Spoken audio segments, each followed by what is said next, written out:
Good morning, this beautiful Venus morning, and welcome to day 13 of our 21-day personal leadership retreat organized by Our Family Care Foundation. I am your darling, beautiful, lovely, sensual, fashionistic, that's Venus I'm getting to, by the way.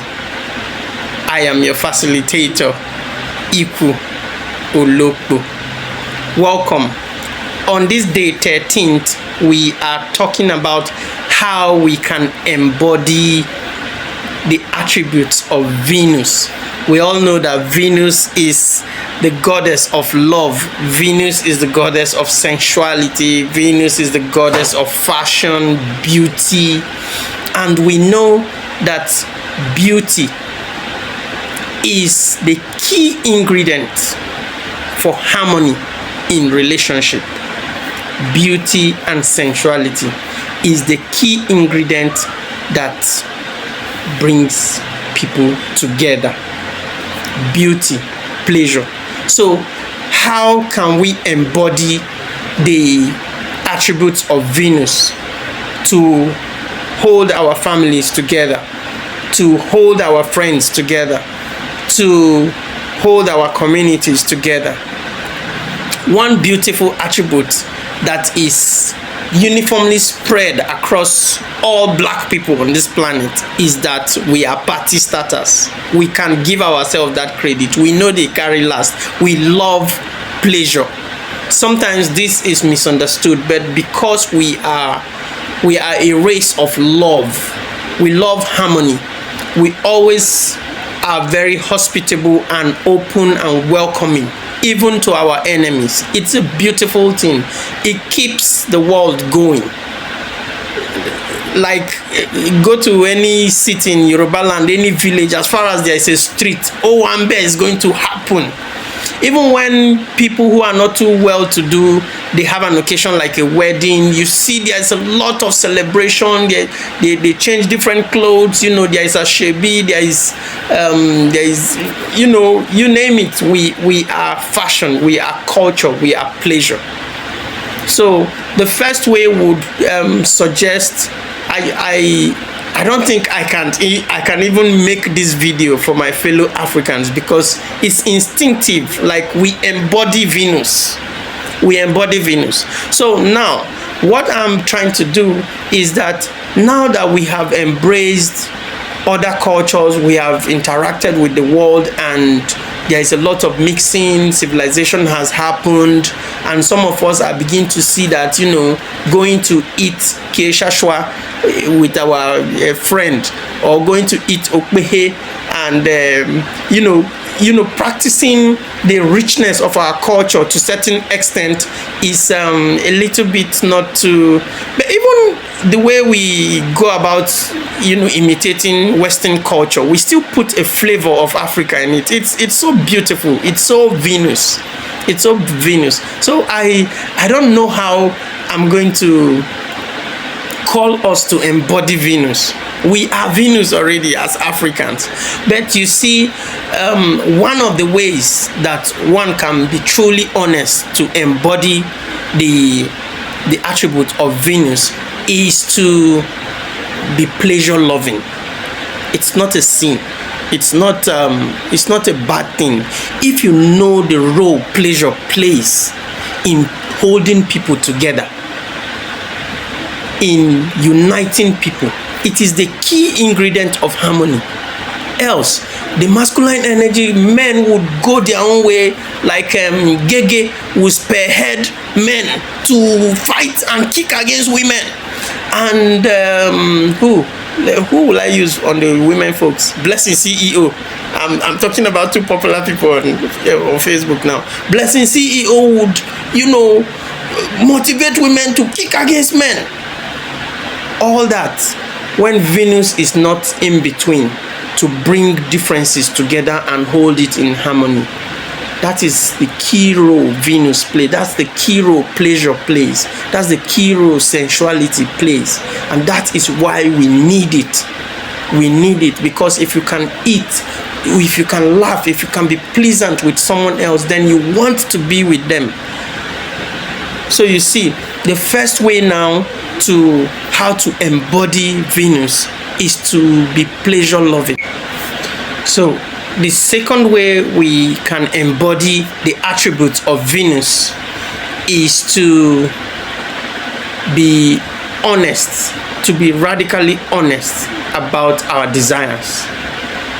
To be honest about our desires. What that means is some persons, they like something, but they force decency down on themselves to not express that. Now, when you look at what is behind your desires, it's not necessarily evil sometimes. By expressing that desire, when you embody the attribute of Venus, it can be a catalyst for harmony in your relationship. It can attract people to you. Venus simply makes you very attractive, okay? Because it has to do with pleasure, it has to do with fashion, it has to do with beauty.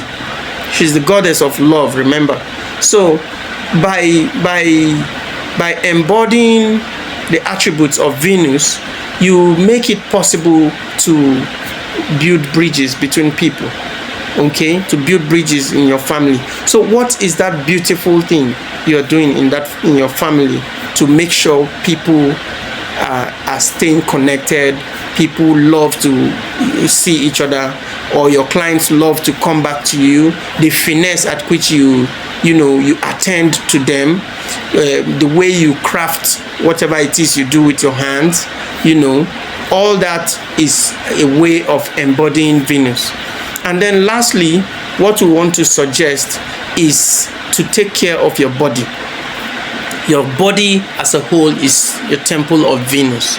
And by your body, I will explain further. It's not just your physical body. Your home is also your body. Your business premises is also your body. Your appearance, your clothes are part of your physical extension. So the way you take care of your fashion, the way you take care of every physical thing around you, how neat it is, how presentable it is, how lovely it is a way of embodying Venus. If you go to some homes, you can't find flowers. No matter how poor you are, you can plant flowers in a cup, in all these red cups, all these disposable plastic cups. Even there are so many plastic bottles right now that you can just cut them and fill it with sand and plant something that would bring flowers to your home. So there should be no home without flowers. There should be no home with some element of beauty. So take care of your body. That is the third way we are suggesting for you to embody Venus. And have it at the back of your mind that you do all these things, you express yourself in beautiful way in order to attract and connect people and hold them in harmony. That is the major role of Venus. It's that beautiful, it's that lovely when you introduce such an element into your person, into your business, even the way you talk, the way you tune yourself before you talk to people. It's an element of Venus. Your carriage. Some persons, they just want to see you. Okay, that's Venus also. Not to be rude, not to be quarrelsome, not to be always bitter. All right. So embodying Venus attracts people to you. So that's why today we encourage that. Today being Friday, as you go around, you reflect this and you put it into practice. These are not just words, but what we said at the beginning of this retreat is that these 7 lights, the ancient persons, before calendars, before civilization, before this person said this, that person said this, when they looked at these 7 visible planets, it represents this these attributes that are very important to the human person. So every culture developed around this light, and it guided them. It showed them the way to come out of situations if they are in the dark. So by embodying Venus, who knows what beauty can bring to you. Like, if you look at the lives of those who are beautiful, naturally born beautiful, they have beautiful genes, the gene of beauty. Most times when you look at them, you don't see them struggling, because people are endeared to them, people want to be with them, people want to help them, people want to admire them, people want to shower gifts and blessings on them, because Venus has been kind to them. So that's how much Venus can bring worlds together. So we hope that as you step into your day, you put the attributes of Venus into practice for harmony and well-being in your home, in your business, in your person, with your friends, and with the world. Thank you for spending this time with us. Thank you for all the recommendations we get. Thank you for your questions, and thank you for the interaction we are getting with you. This means a lot to us, and we hope you continue to give us as much support in future as now. Thank you, and we'll see you in the next one.